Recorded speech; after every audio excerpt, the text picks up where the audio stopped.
I don't know if you followed me 6 months ago on our YouTube channel, but admittedly I was a rookie. Having no confidence in my gardening ability, I chose that basic starter kit and crammed in about 6 seeds per pod, thinking that maybe one seed out of the group would grow. Not long after I loaded up the pods, I was thrilled and proud to see little sprouts in just about every one of them. It never occurred to me that too many may end up causing problems. I quickly learned that I needed to separate the plants or they would begin to compete for sunlight, water, and nutrients. Months went by and the plants that I didn't break apart really weren't doing very well. So with nothing to lose, I dug up a group to see what was happening below the surface.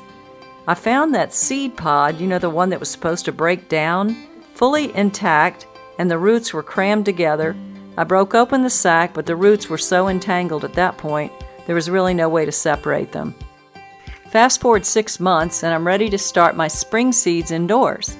This time I'm going to go with the seed starting potting mix.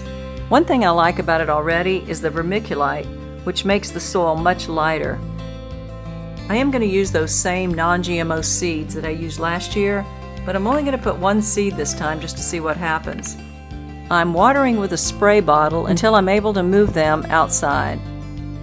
So far, so good. I'm only missing a few right now. And this one little tomato seed somehow ended up right next to another seed, and I immediately put him in his own little section.